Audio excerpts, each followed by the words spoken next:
Shalom, shalom, queridos amigos. Bienvenidos un día más a Israel a diario. Hoy es martes 11 de marzo, 11 del mes de Adar en el calendario hebreo. Llevamos 522 días de guerra y todavía hay 59 rehenes en la franja de Gaza. Y seguimos en esta especie de limbo, sin cese de fuego con Hamás, pero sin combates, sin guerra, lo cual le da a Hamás precisamente lo que buscaba y lo que quería: tiempo para recuperarse.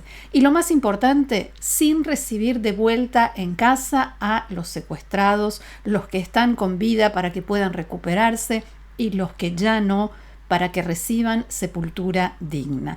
Mientras tanto, el frente sirio se enciende, se recalienta nuevamente e Israel actúa. Vamos a ver cómo reflejan los diarios y otros medios estos temas y otros que nos ocupan hoy aquí en Israel. Una vez más, el diario Maariv abre su edición de hoy con una imagen de las protestas, el reclamo por la liberación de todos los rehenes, y el titular dice: delegación con responsabilidad limitada. La bajada explica: la delegación israelí a las negociaciones llegó a Doha con un mandato reducido que le dio el gobierno. La delegación discutirá con los mediadores la propuesta Witkoff, esto está escrito entre comillas, que Hamás ya rechazó, y al mismo tiempo intentará extender la primera etapa y lograr la liberación de más rehenes. Familias de rehenes a Netanyahu, sigue el diario: la interrupción del suministro de energía eléctrica a la franja de Gaza perjudica a nuestros seres queridos. Fin de la cita. Muchos de los rehenes liberados, especialmente Eli Sharabi, contaron en las últimas semanas que lo que hace Israel e incluso las declaraciones de los ministros y otros funcionarios israelíes tienen un efecto casi inmediato en las condiciones del cautiverio de los secuestrados israelíes en los túneles de Hamás. La primera plana de Israel Hayom que vemos ahora muestra la imagen de tanques israelíes ayer preparados junto a la frontera con la franja de Gaza, y el titular es una cita del enviado del presidente de Estados Unidos Donald Trump a la región, Steve Witkoff, abro comillas, establecer una fecha límite para las negociaciones. La bajada de este diario indica que en Israel estiman que hay muy pocas probabilidades de que Hamás acepte la propuesta de Witkoff, y lo citan nuevamente: los secuestrados son retenidos en condiciones insoportables. Es inaceptable. Hay una tendencia a estirar las negociaciones, finaliza la bajada. Witkoff, que hoy llega a la región y en él están puestas las esperanzas de que pueda influir en el curso de las negociaciones, tratará de achicar las brechas entre las partes, o sea, Israel y Hamás. Hamás quiere finalizar la guerra y a cambio liberar a todos los secuestrados, o al menos eso es lo que dicen sus líderes y portavoces. Israel quiere la liberación de los rehenes sin comprometerse a terminar la guerra. Y ahora todos los mediadores intentan encontrar una especie de solución intermedia. A esta hora se habla de una propuesta en la que se contempla la liberación de 10 rehenes, pero 10 rehenes que están con vida, y no se vuelve a mencionar a los fallecidos. Y en todas las opciones, en realidad no solo en esta, también en la de Witkoff, se tiene en cuenta que habrá que liberar presos palestinos, terroristas palestinos que están en cárceles israelíes, e incluso a esta altura de las negociaciones se contaría también con la liberación de lo que se consideran pesos pesados, los terroristas que cometieron delitos más graves dentro de esa escala siniestra. Mientras tanto, todo parece indicar que la vía directa de negociaciones con Hamás que abrió Estados Unidos se cerró, y con un gran fracaso. El secretario de Estado norteamericano, Marco Rubio, dijo anoche que estas conversaciones no dieron resultados y que esto es algo que no se va a repetir. Algunos ministros en Israel dijeron durante todo el día de ayer que el enviado de Trump para el tema de los rehenes norteamericanos, Adam Boehler, que fue quien conversó con los líderes de Hamás, que negoció, actuó en forma independiente por cuenta propia cuando dialogaba con Hamás. Pero la Casa Blanca aclaró que no, que Boehler se sentó a conversar con Hamás por encargo del presidente Trump. Y los ministros en Israel dijeron una y otra vez, y también incluso en declaraciones en la mañana de hoy, que también en esto hubo una completa coordinación entre el gobierno de Israel y el de Estados Unidos, aunque la realidad es que el gobierno israelí no supo, no fue informado por la Casa Blanca del inicio de estas conversaciones y mucho menos aún hubo algún tipo de coordinación. La imagen de esta primera plana de hoy en el diario Haaretz nos lleva a Siria y el titular dice: Acuerdo entre el régimen sirio y los rebeldes ofrece protección a los kurdos. Y vamos a hablar de lo que está sucediendo en Siria en primer lugar y después vamos a ver cómo puede o cómo podría afectar esto a Israel. Decía entonces, acuerdo entre el régimen sirio y los rebeldes ofrece protección a los kurdos y explica que el régimen encabezado por el presidente de este gobierno de transición, Ahmed Ashara, firmó el acuerdo con el comandante en jefe de las Fuerzas Democráticas Sirias, Mazloum Abdi, para integrar a las instituciones autónomas kurdo-árabes del noreste de Siria en el Estado sirio. ¿Esto qué significa? Que los kurdos y otras minorías árabes que conforman las fuerzas democráticas sirias se integrarán en el Estado, en las instituciones del gobierno sirio, incluido el ejército. Las fuerzas democráticas sirias, recordemos, han sido el principal aliado de Estados Unidos en su operación, en su lucha contra ISIS, la organización Estado Islámico en Siria. Allí vemos la firma de este acuerdo y recordemos que las autoridades autónomas kurdas en el noreste de Siria proclamaron su independencia en marzo de 2016 y las fuerzas democráticas sirias están integradas principalmente por las milicias conocidas como Unidades de Protección Popular Kurdas. Son el brazo armado de esa administración autónoma. La pregunta que queda abierta es: ¿qué le prometió Ashara a los kurdos a cambio de reconocerles todos sus derechos? ¿Si podrán conservar esa autonomía que decíamos que proclamaron en 2016 o se integrarán por completo al Estado sirio y desaparecerán como entidad autónoma? Y habrá que ver también cómo reacciona Turquía, el presidente turco Erdogan, ya que los turcos son los más preocupados por la autonomía kurda en el noreste de Siria, entre otras. Vuelvo entonces al acuerdo entre Ashara y los kurdos, porque el texto también señala los derechos de todos los sirios a la representación y participación en el proceso político y en las instituciones estatales, independientemente de su origen religioso y étnico, lo cual no coincide mucho con lo que viene sucediendo en los últimos días, de lo que vamos a hablar enseguida.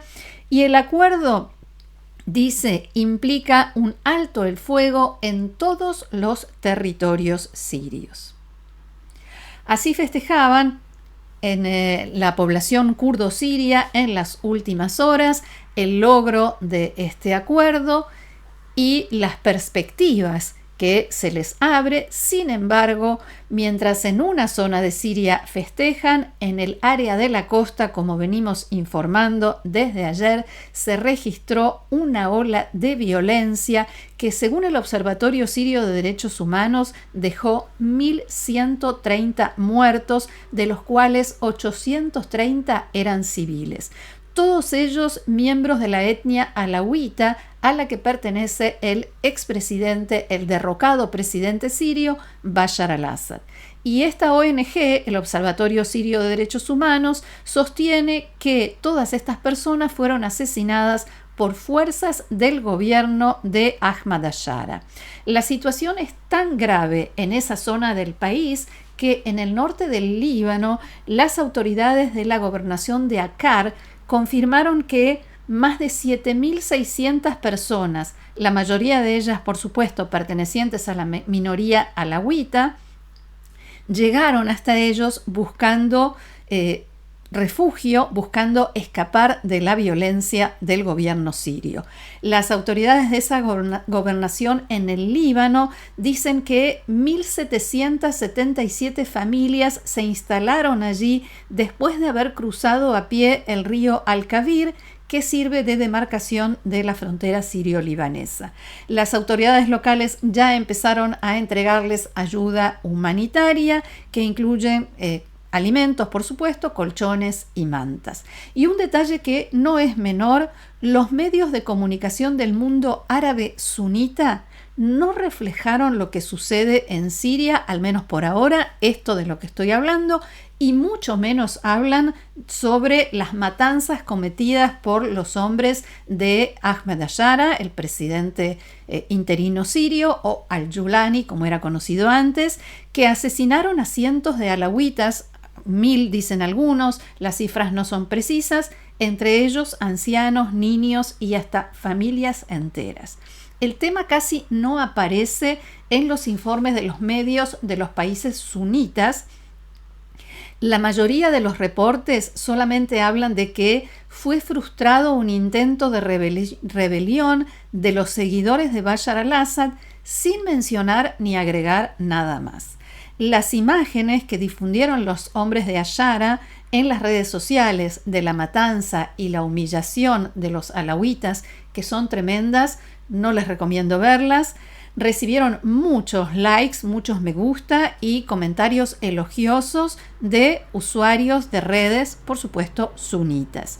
Y así, mediante su silencio, el mundo sunita respalda a Ahmad al-Shara, a quien medios no sunitas ya denominan como el nuevo carnicero de Damasco. Algunos analistas en Medio Oriente señalan que el mundo sunita así está saldando cuentas ahora con la comunidad alawita a la que pertenecían Hafez al-Assad, el expresidente sirio, y su hijo Bashar al-Assad, quien fue responsable, siguió la línea de su padre y mucho más porque fue responsable de la masacre de casi 500.000 de ciudadanos sirios sunitas durante la guerra civil que estalló en el año 2011. Y esto que está sucediendo ahora es precisamente lo que al-Shara prometió que no iba a pasar cuando asumió el gobierno: la venganza con matanzas masivas de civiles tan comunes y tan utilizadas por todas las facciones sirias a lo largo de la historia de este país.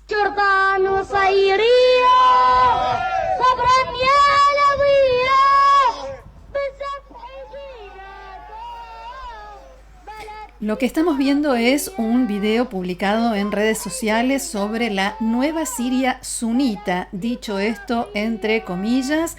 Un niño sunita frente a un público de yihadistas canta, dirigiéndose a los alawitas: paciencia, pronto llegaremos y los mataremos a todos, sin ningún tipo de alianza o acuerdo, a todos ustedes los eliminaremos. Y la bandera que aparece allí es la de Al-Qaeda. En Israel no estaban esperando a ver y escuchar a este niño para comprender la situación y las autoridades reaccionaron de forma contundente, incluso desde el primer momento, con el ingreso y permanencia de las tropas en la franja de amortiguación hasta nuevo aviso. Y en las últimas horas tildaron al presidente sirio de terrorista yihadista, y esto nos lleva a información que no está en los diarios de hoy, al menos no en su totalidad. El ejército de Israel confirmó en la mañana de hoy una serie de ataques en Siria. El comunicado indica que aviones de combate de la Fuerza Aérea atacaron durante la noche en el sur de Siria radares y equipo de detección utilizados para construir una imagen de inteligencia aérea. También atacaron cuarteles militares e instalaciones que contenían armas y equipos militares en el sur de Siria. El ejército israelí explica que la presencia de estos medios en el sur de Siria supone una amenaza para el Estado de Israel y para las operaciones para la libertad de movimiento de las fuerzas de defensa de Israel. Estos objetivos, dice el comunicado, fueron atacados con el objeto de eliminar amenazas futuras. Los ataques israelíes continuaron durante toda la noche en varias zonas de Siria y la cadena libanesa Al-Mayadin, afiliada a Hezbollah, informó que la Fuerza Aérea atacó una y otra vez en el área rural de Damasco. Según un reporte sirio, también se produjeron ataques cerca de Homs y en la frontera con el Líbano. En total, se afirmó que el número de ataques solo en las zonas rurales de Damasco fue de al menos 41. Y entonces llegamos a cómo afecta esto a Israel, las amenazas para la seguridad israelí que supone la complicada situación en la que se encuentra Siria. El periodista experto en temas militares y de seguridad Ron Ishai escribe hoy en su columna en el diario Yediot Aharonot, que recién veíamos, que la masacre llevada a cabo por los hombres de Abu Muhammad al-Julani o Ahmed al-Shara en las ciudades alawitas del oeste de Siria, de la zona costera, todo esto, esta violencia refuerza la convicción en Israel de que se trata de amenazas nacientes, que crecerán y que aumentarán. Y por ello, Israel debe prepararse de antemano para el eventual desarrollo, cómo puedan ir creciendo y aumentando estas amenazas. No se trata solamente de la amenaza de los yihadistas que tomaron el poder y tratan de presentar una imagen moderada y estable, sino que también Siria podría convertirse en un área de frágil estabilidad política o inestabilidad política que sería aprovechado por Turquía y que Turquía podría usar esta situación para instalar allí bases militares propias como parte del Imperio Otomano, dicho esto entre comillas, que Recep Tayyip Erdogan quiere o está tratando de establecer. Otra preocupación es que Turquía arme y entrene al ejército yihadista de Al-Shara. Además, y en esto Ron Ishai coincide con informes de varios medios israelíes hoy, los hombres de Al-Shara liberaron de la prisión a terroristas de alto rango en los primeros días del levantamiento, cuando tomaron el poder, entre ellos miembros de Hamas y de la Yihad Islámica Palestina. Son terroristas a quienes Bashar al-Assad había encarcelado para que no le complicaran la vida, para que no lo enredaran en un conflicto con Israel, porque estaban planificando atentados contra israelíes desde territorio sirio y hacia allí se iba a dirigir la respuesta de Israel si ellos lograban cometer esos atentados. Y esos mismos terroristas pueden organizarse e intentar cometer atentados contra israelíes en el Golán desde territorio sirio al amparo del gobierno sunita yihadista de Ahmed al-Shara y del caos que, como bien sabemos, siempre ayuda a este tipo de agrupaciones. Hasta aquí nuestro encuentro de hoy. Muchísimas gracias por haberlo compartido con nosotros una vez más. Los invito, como siempre, a seguirnos en el canal, a compartirlo y a suscribirse y también a formar parte del grupo de amigos de Israel a diario, haciendo clic debajo de este video donde dice unirse. Gracias nuevamente. Los espero mañana aquí en Israel a diario. Que tengamos buenas noticias. Shalom.